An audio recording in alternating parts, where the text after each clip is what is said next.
Hello and welcome. My name is Melissa Rebronja. I am an integrative healing practitioner at healyourheart.love. And today's guest is Ben Dalton. Welcome, Ben. Hi, Melissa. How are you? Thank you for having me. You're very welcome. My pleasure. And Ben is in Melbourne, Australia. Is that right? Yes, correct. Awesome. Ben Dalton is almost a graduate of the Human Design Professional Analyst training, a 4/6 mental projector, and a physiotherapist. He was first introduced to human design in 2018 while studying evolutionary astrology. What began as an interest soon became a way of life for him. At the time, he was running his own successful physiotherapy business for over 20 years. He had a loving family and friends. He was financially secure, and yet there seemed to be a part of his life that felt unfulfilled, a part of him that was not living his authentic self. Human design helped him to understand himself better. He was able to identify with the layers of conditioning that he had accumulated since childhood and which had given him a distorted sense of self. It felt like peeling back the layers of an onion, and he began to decondition from years of inherited and societal ways of living and thinking. He had commenced the journey back to his true inner self, a personal journey that he is still traveling on, but with a greater sense of who he truly is. Human design helped him become more grounded, more confident in the decision-making process of his life. It has had a profound impact on his personal relationships and improved the way in which he relates to others. His life now has a deeper sense of purpose, is more meaningful, and no longer questions what he's here to be in this life. He is still running his physiotherapy business, but now has a deeper connection with his clients as a result of understanding not just his own design, but theirs. This has had a great impact on his clients' physical health and well-being. Human design is now his main focus and his future direction in life. You and I met in a human design group, and you really stood out to me as somebody that had a lot of human design knowledge. In fact, the group felt a little advanced, and you, out of your generosity, took the time to explain things to those of us that were newer to human design. We recently reconnected, and I discovered that you are mentored by Alec. Is that correct? Yes, that's correct. Yeah. So for those who don't know, who is Alec? Alec lived in Ibiza, island off the east coast of Spain, and he actually lived with Ra, and he was actually one of Ra's first students. Yeah, Ra being the creator of the human design Ra system. being the actual founder of human design when he came across this information in 1987. So Ra lived a very sort of fairly secluded life, for many years. So he actually studied and put together a lot of this information before he even went public. Yes. And Alec was one of those students that took a real liking to human design. And it really, for him, helped to explain a lot of things about him, sort of how it explained a lot of things about me. Mm-hmm. And he very much knew him intimately. They had a close connection, but there was also the understanding that them being the way that they were, that they respected each other for being different. It's like with any relationship, at times you'll rub people up the wrong way or whatever, but you had two manifestors there too. So it's, right. It would be expected. Why do we need human design?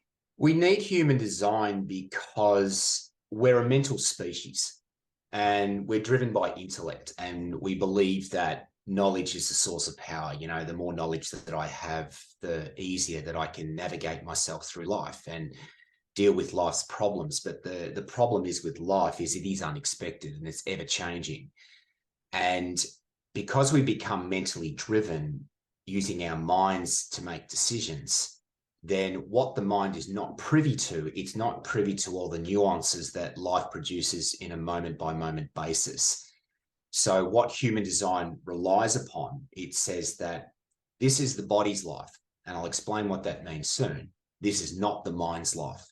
So if you're leading with making decisions through your mind, then what happens is, as we said before, there's a lot of information that you're not understanding that is there. So for example, The mind is optics, is driven by optics. So it's what it primarily sees.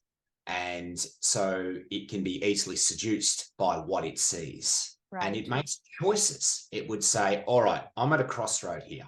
I need to choose this or that. So the mind always in life, it wants a singularity. It wants you to choose this or that. But it doesn't understand that life is a duality. Life is about this and that. Right. And so it can be either at different times. So, for example, with the way that the world is at the moment, it's very polarized on so many different levels. True. And it's so easy then to divide people based upon polarities. And so, because what is it doing? All of the stuff is targeting the mind. So it's very easy for, say, people that set things up to divide people based on this and this or that. And so what the body does is the body puts all of that aside. And the body means things like when you might ask someone to say, okay, what's your gut feeling say on this? What does your intuition say on this? Instinctively, what do you feel? And it is an aspect that it's the body's intelligence that's able to existentially, which means moment to moment basis, able to make a decision based upon how you feel, which then is aligned with your own truth. So it's not getting lost in the mental fears and insecurities of things. It makes a decision based upon how you feel. Right. So we are feeling beings that think. We are not thinking beings that feel. I like that. We are feeling beings that think. We are not beings that feel. So it's when you enter into a situation, it's about how comfortable do I actually feel about this?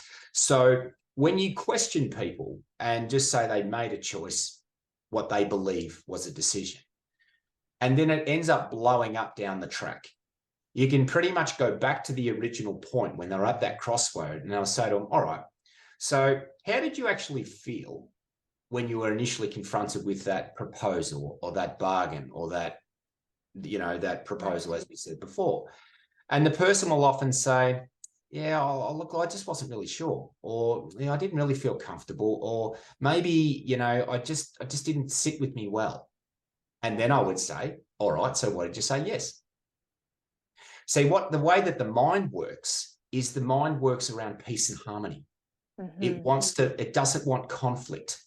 Right. So it chooses generally the lesser of two evils. So it would say, all right, I choose this because I believe that this is going to bring me more pleasure and less pain. Or I believe this because this is going to give me less drama. Right. But we know that often in life is that to make the right decision often means making the hard decision, which may include pain. Yeah. And the body knows this. The body knows, because it is the body's life, it knows that it needs to make a decision based on your own maturation, your own growth, your own learning. And it understands that you may not like this, but the fact is that we have to go with this decision. The feeling is you need to do this because ultimately, long term, this will be the best thing for you, your truth, maturation, etc. So when you talk to people and they say that I didn't feel comfortable, and they still said yes, what made them say yes was the mind. Because the mind goes, I don't really want to be confrontational. I don't want the drama. I just want to, whatever, don't waves. So what does it do? It chooses the actual peace side of things. So it's all about peace and harmony. And that's what's drilled into us as a society. Don't rock the boat. Be conventional, be civilized. And it makes people then make choices in their life that are aligned to the collective and the seeming common good, but it's got nothing to do with your truth. And so what generally then happens is that when people make a choice that is in alignment with morality and what is best for the collective and what's good for the common good, there generally is a continuing story. And what I mean by that is that if you do something that's against your truth, You have a continued story after the event. It means like, do you know what? I should have done this and I should have done that. I should have said no when I'd done this, but I couldn't say no because I'm a people pleaser and I'm always appeasing situations. There's like a story and there's a frustration or a bitterness or resentment or an anger that really built up towards yourself because you weren't honest in the moment. Right. So when you're honest with yourself in the moment and you're following the intelligence of your own body to make a decision, then what happens is that you go, it was a tough thing, but I really needed to do it. And I'm actually satisfied, or I'm at peace, or I actually feel I handled that situation successfully. Right. And it's kind of like the story ends when you actually express your own truth, which may be difficult initially. Like I've got a guy that's come in recently and looking at his design, it's right there. You can see it. He has a hard time saying no. And then he will say yes deliberately to avoid confrontation and truth. And where do you see that in his chart? You see it by his personality sun. He's the 29th gate. It's the gate of saying yes. Right. Okay. But the thing is, it is very much that channel is also very much linked in with, got to keep the peace and harmony. And he has an open solar plexus. So he's always going to avoid confrontation and truth, to the point that sometimes he'll say yes and to two things that end up being at the same time. And then he feels bad and angry towards himself that he actually just couldn't say no, as opposed to the saying yes. Where that came from for him was his father. His father always said yes to his mother. And this is what he saw. And this is what I mean by conditioning, is that we're all conditioned by our parents for good and for bad. Right. And we have to decondition. And that's what human design is about as well. Yes, it's primarily about making decisions that are correct for you. It is not based upon what you were told, how you should make decisions. It's based on your body's intelligence to make a decision for you in the moment, which may or may not align to what your parents told you. Right. So for him, he puts himself in real predicaments. And this is a grown man. Right. Big guy, strong guy, he's got. Right. And yet, when it comes to something like that, has a lot of difficulty in saying no. Right. It's amazing. It's really amazing. And so human design looks at the psychology of things. It looks at what makes me tick. Why do I actually repeat these patterns? Why do I do this? And for me, it really helped to explain why I was the black sheep of the family. I was one of 4 boys. And I just felt, why did I never fit in? Why was I never recognized? Why was I never heard?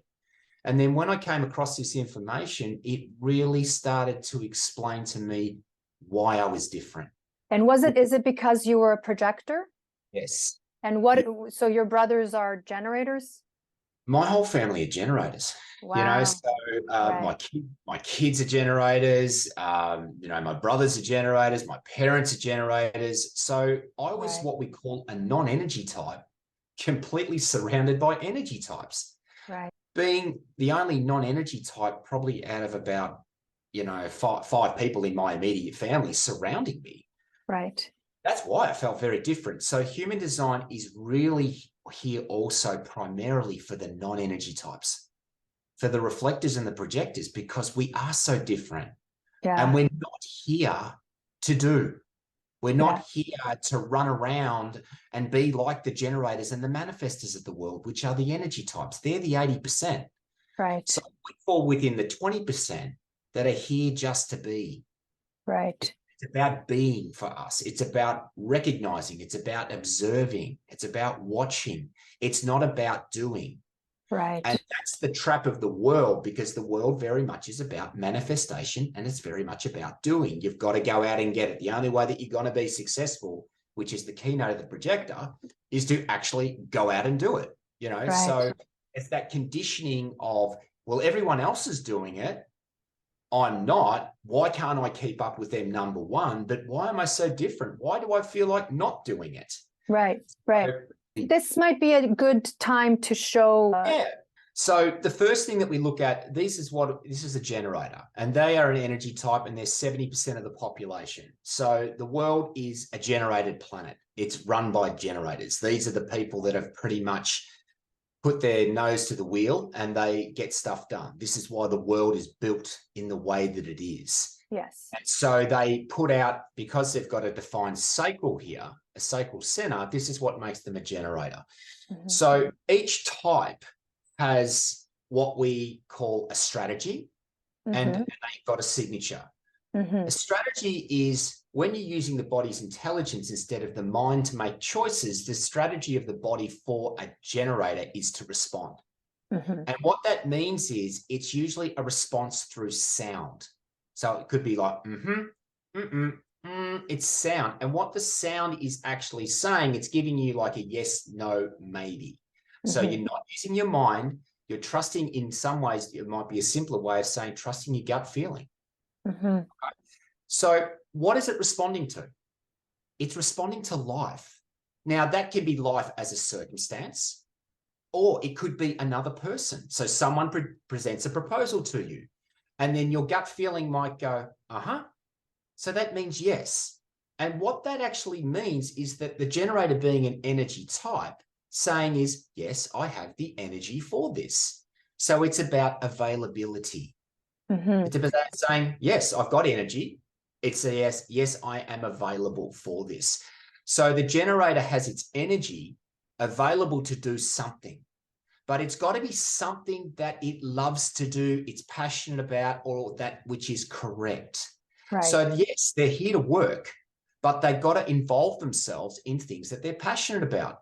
And what happens with most people? They get Mondayitis. They hate their job and they go to work groaning. They're not happy. And then what they're actually displaying is frustration. Right. When a generator does what they love, they feel satisfied. Right. So every type has a binary of emotions. And the binary emotions comes from the body. And it's the body saying, yes, this is correct for you, or no, this is not correct for you. So for the generator is, if they respond to something that's affirmatively, which is not correct for them, they'll be frustrated. And as we spoke about in the beginning, the continued story. Yes. I shouldn't have done this. I shouldn't have done that. I'm frustrated at myself now for doing this, because you were mentally driven, because I want to keep the peace and harmony. I have a hard time saying no. I don't want to let other people down. You know, I'm the person that should keep all my promises. Yeah, but if it's not correct for you, it's not going to work. So, and the generator, when you're doing something that you love, is that you find it's like a generator, meaning a generator, you know, if you run out of electricity, you might get a machine in to actually generate electricity for the home. Right. It's a generator. It constantly is able to supply energy to something that you love. And if you're able to use that energy up during the day, then what happens is that you will sleep well at night. Nice. So if you don't use up your energy in something that you love, then what happens is that they can have trouble sleeping, going to sleep, and interrupted sleep. So just the final thing on a generator is that it's interesting that a generator would rather do something they're frustrated with rather than not know what to do at all. And this goes for manifesting generators as well? No, it's slightly different. With the manifesting generator, they're half of this 70%. So the pure generator, which is what you see here, is 35%, let's just say. And the other half of that 70%, which is another 35%, is called a manifesting generator. Right. And a manifesting generator is a little bit different. It's like they've got a manifesting component, like the manifestor, which we'll talk about soon. And it's also obviously an energy type, but up here is the throat center. And whenever you have a motor to the throat, it could be the sacral, it could be the root center, it could be the heart, it could be the solar plexus. With a defined sacral, you then have the ability to manifest.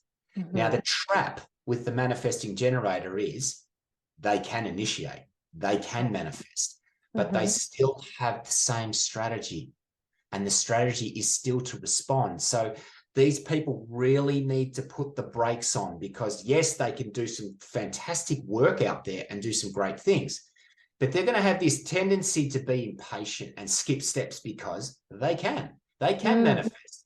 Right. The normal generator doesn't have that access directly to the throat, so they can't manifest like the manifesting generator.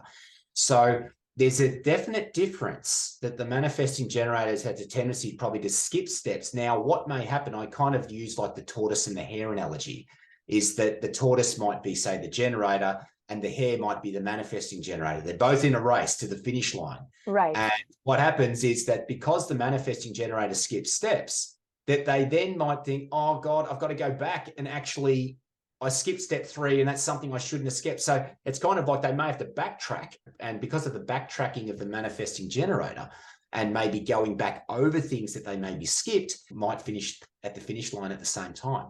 Right. So the difference is with the manifesting generator, they've got to understand that their ability to manifest is just because I can doesn't mean you should, because it's very easy to become mentally driven and actually not trust the intelligence of the body to respond to the right thing for you. And as a result of that, then you can end up frustrated. Now, the additional thing is they may end up angry.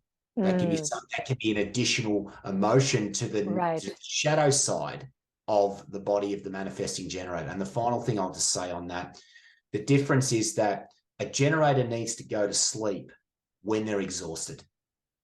Anything else outside of that, they need to go to bed before they're exhausted. So they might lay in bed, relax. It's all about having a good night's sleep. So this sacral battery gets recharged correctly overnight. It's like a mobile phone, use the mobile phone, run it down to empty, charge it up overnight, and then you're ready to go the next day. Elaborate on why manifestors and generators are energy types, because manifestors don't have the sacral. No, but they have an energy connection to the throat that does not involve the sacral. In the manifestor, now you can see that this red box is not defined. Now, obviously, there are other forms of manifestors. Your one is not represented here because you're connected through the 3635 channel, which makes you an emotional manifestor. So when you're looking at manifestors, is that now you're dealing with another form of energy type. And similar, the generator aura is one that's very open and enveloping. It's kind, it feels friendly. But the manifestor has a different type of aura. And the manifestor's aura is more closed and repelling. And the reason for that is that manifestors are very much here for their own trip. They pretty much predominated the plane before 1781, before Uranus was discovered. So they pretty much were the bulk and the primary source of the population prior to that time. So the manifestor having that closed and repelling aura are also very selective on who they bring into their lives. A generator is very open and enveloping. They're mainly conditioned by other people. But when you come to the manifestor and this also the reflector, which we'll talk about soon, they both have a form of closed and repelling aura. And it keeps people away from them because they're already conditioned by the program. That is life. It's life and it's transits that mainly influence the manifestor or the reflector. And it's like, you know what? I've got enough conditioning as is. I don't need to deal with anyone else's. So you're very selective in who you let into your life. So you are 9% of the population. And the strategy, again, this is a body decision. So yours is emotional because your solar plexus is defined. And that means that you will not have emotional clarity in the now. So it means it's important for you to take your time, play hard to get. And a way of doing that might be if someone presents you with a proposal, Melissa, it would be, it's like, you know what, let me think about it. I'll get back to you tomorrow. Right. So there's diplomatic ways of actually saying things to make sure that you have your emotional clarity and you're honoring your own truth so you don't enter into any bargains if you're not clear. Absolutely, yeah. So that then later, what would happen if you entered into something that was not correct for you, you're the one that's going to feel the anger towards yourself, as opposed to feeling peaceful about the original decision that you made. Yeah. So the strategy of the manifestor is to inform. And the informing, what that's about is manifestors, because they're very much here on their own trip, that it's not a matter of that I need permission from others. It's not a matter of that. It's a matter of you giving the choice to others of whether they want to come with you on your trip or not. So when you inform, what you're doing is you're letting people know to sort of say, hey, this is what I'm going to do. Why? Because you're trying to reduce resistance from others. Because if you just go and do stuff and it involves others, then people go, well, why didn't you tell me earlier? You know, God, it would have been nice if you told me. Right. You know what I mean? So by informing others, you're not asking for permission. You're actually seeing who is part of my tribe. If they're part of my tribe, they'll say yes. If they're not part of this, you're giving them also the choice to say no. Right. And that's fine. So you're here to do your own thing. You're here to blaze your own trail. But it's a matter of that by informing, it's not like you're asking permission. You're just sort of saying, who's with me? How does this apply to informing people with a post on Facebook? Hey, this is what I'm doing. Yeah, and look, it's the same with the projector, is they say, wait for the invitation. And it's like, well, what's an invitation? What, do I just sit here passively? Right. You can fish. You can fish. And that might mean when you're doing a post, is that it's like my invitation, which we'll explain in a sec, you can still let people know. Right. You know, there's nothing wrong with putting yourself out there and promoting yourself. It's not that you're directly contacting someone one-on-one and you're putting them in a situation where you're trying to sell something to them. You're sort of saying, hey, this is what I'm doing. If anyone wants the thing, your choice, your freedom to do what you would like. If this interests you, if this resonates with you, then feel free to come along. And it's the same when I put up a post. I'm not directly hitting on anyone. It's really about, this is what I'm doing. This is a blog that I wrote. This is what I'm doing now. And it's like, if people are interested, then they're going to contact me. They're going to recognize that and they're going to invite me. Right. Makes sense. Outside of that, it's okay because you're just talking generally to the public. You're just sharing information. I mean, you're designed to share anyway. That's exactly what you're here for. You're designed to share your experiences, you know, and what you've done. And then you help people in your own way through your own modalities that work for you. And then the people that actually notice you or want to become a part of your tribe after you inform them, whatever that modality is, it resonates to them. Right. It works for them. It's something that is appealing to them. Yeah. So that's the manifestor. So then we look at the projector. So this is the first one, the major part of the non-energy type. So we're non-energy type. So we're about 20% of the population. That's me. Being a projector, as I said, non-energy type, we're not here to do. We're here to be. We're here for conscious awareness. We're here to guide. Who are we here to guide? We are here to guide energy types. Because we see, we're more observers, we watch how people use their energy. And we can see if what they're doing is working for them. So if there's a person as a generator that's just always frustrated, well, guess what? They're misusing their energy. If it's a manifestor that's angry, guess what? They're misusing their energy. If they're not having that peace within their life through what they're doing, because they are about doing, then the projector is there to guide them to sort of say, hey, it's not necessarily to tell them what to do. It's maybe to say something to them that makes the penny drop. You say, oh, geez, you know what? I never looked at it. I never looked at it from that perspective. I never saw it from that way. So the strategy for a projector is to wait for the invitation. And what waiting for the invitation is, it actually creates a fail-safe for us. Because we are a non-energy type, projectors can become energy junkies. All right, they can get other people's energy and say, yes, I feel alive when I'm with this person and it feels great. But guess what? A lot of the times you probably end up feeling bitter and resentful about the process rather than feeling successful. So waiting for the invitation, what it is, it's a passive way of watching how other people use their energy. It's like I am the plug and that energy type is the PowerPoint. And if I actually enter into it and say yes to it, it means I'm plugging into their energy. I will be taking on their trip for good and for bad. So am I ready to do that or not? This is not a mental decision.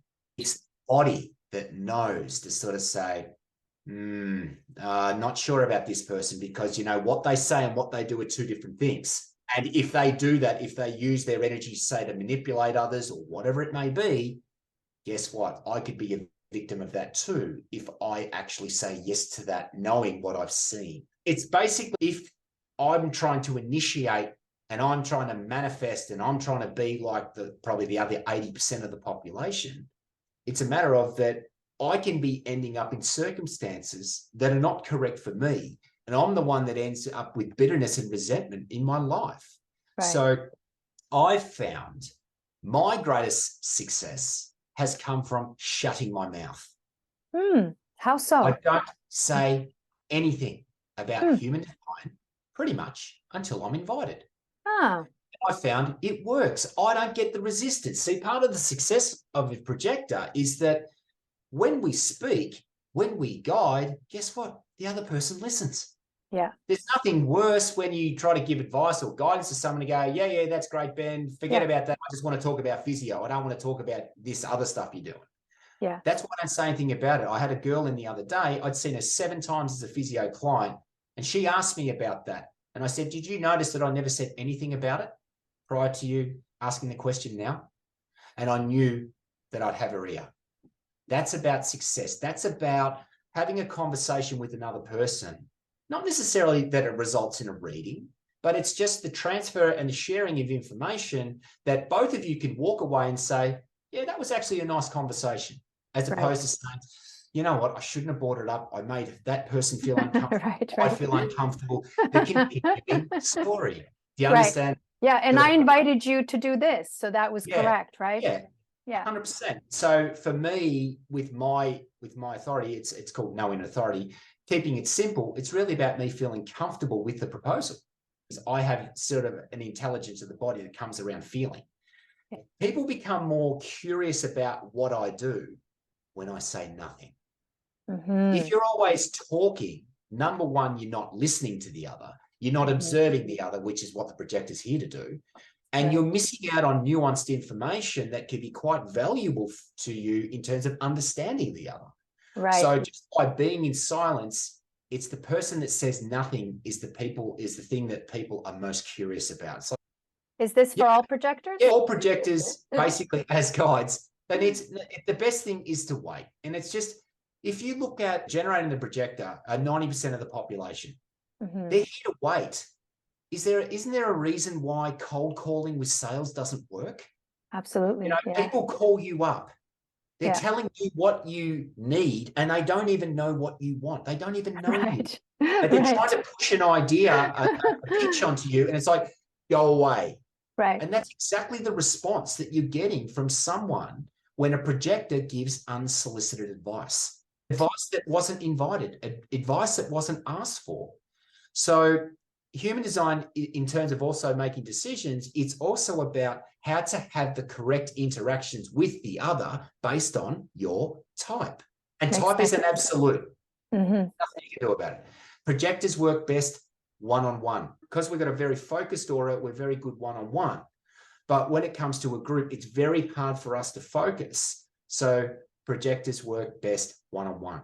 Interesting. Well, yeah, so then what we'll look at is we'll look at the reflector, and this is the 1%. I have done a couple of readings for reflectors, I've done a podcast with a reflector, and reflectors are a bit different again. So like the manifestor, they've got this aura that really pushes people away because they're already programmed by the transits and life already. They don't want additional conditioning in from people. So projectors and generators are primarily conditioned by others. Reflectors and manifestors are primarily conditioned by the program. Their auras keep other people away, then they're very selective on who they let in. Now, with the reflector, this is actually a reflector. They have no defined centers. No defined centers means that they are completely open to sample the world and the environment around them. And in that sampling process, they have a different strategy. On important decisions in their life, they say, wait a full lunar cycle. And what that represents, we have a circle called the mandala. In human design, you have 64 gates, which you can see all illustrated here. The moon needs to go through all of those 64 gates over about 28 days in order for the person to feel every aspect of what is in front of them and what is around them in order for them to make a decision that's correct for them. So like a projector, like an emotional manifestor, or anyone who's emotional, or like a reflector, they don't want to be rushed. They should not be rushed into making a decision of importance. So that could be things to do with relationships, could be things to do with business, it could be moving location, whatever. We're not talking about, am I hungry? Or do I need to go to the toilet, right? I mean, we understand biological functions, supersede this, but we're talking about decisions that are actually important for you, that actually can have Consequences, good and bad. So you really need to assess, take your time in making these things. The point of the reflector is they are the closest thing to the program Ra said. They're the closest thing to life. The ideal body graph would be something that looks exactly like this, he said, with no activations at all. So life runs in cycles all the time. Okay, so you would have, for example, the sun goes around the mandala in a year. The moon goes around the mandala, the circle, which we'll see soon, in 28 days. Jupiter takes 12 years to go around, for example. Saturn takes 28, 29 years. So there's cycles within cycles. That's how life runs. We've got the seasons, we've got the clock, there's all of these things that run in cycles. And it's the reflector that's here to actually be in sync with that. But they'll have their own way of assessing those cycles and the life around them. So the reflector is about disappointment and surprise. So because it's so close to life, life's not the greatest thing. It's hard on all of us. It is stressful. We are pressured by life to do things, to respond, to react. We're reactive beings. We are forced to react to life. And all of these situations that life puts us in is we're here to grow. We're here to evolve. We're here to mature. Now, that can be done in a not self way where you just follow the evolutionary program and you condition through your mind. Or you can take a path where life is in front of you and it's actually you're responding to life, or you're waiting for an invitation to life. So it's kind of like we have our own movie. We have our own life on life's greater stage. Right. There's a greater stage. We're all on it, but we've all got our own movie. We're all the main actor of our own movie. So at this point in time, it's like I've walked on your stage where you're the main actor, or you've walked on my stage where I'm the main actor. So we're interacting with people all the time. The disappointment is that we know the world is fairly mundane, but very much like Groundhog Day. The surprise aspect for the reflector is they see somebody who breaks free of that, who actually is a person that stands out, who actually lives their own truth. Do you get what I'm sort of saying? Yeah. It's kind of like they break that conditioning and they actually see a person coming to life as opposed to just being asleep. Nice. That's what the reflector's about. So they're your 4 types. They are an absolute. It gives you the strategy, which is the body's way of responding existentially. And it's a way of it operating or giving you the correct decisions for you in your life. So the last thing I might just say about the types is that we all have a question. For the reflector, it's who are they? They look at a group. They're here to look at a group. What is the group dynamic? Okay, and understanding a culture, understanding a group dynamic. When it comes to the projector, it's who are you? It's an individual. It's one-on-one. I am looking at this person across from me and am I ready to take on their energy? Right. When it comes to the manifestor, it's who do I impact? You want to know, how do your actions affect the others? If they impact the others and the others are still hanging around, even though you've impacted them, it's like, they're one of my tribe. Cool. You know what I mean? They're part of my tribe. It's like, you know what? Because you will impact people, Melissa, because, you're a manifestor. That's what you're here to do. But it's to have those it's all about having the right people in your life and taking on the right conditioning. Right. It's because that's what helps us to grow. And the last one, which is the generator, which is 70% of the population, which they pretty much do not do this, and this is why they're a frustrated type, is that who am I? Who am I for myself? Right. They can very easily get caught up in roles and what I have to do in life.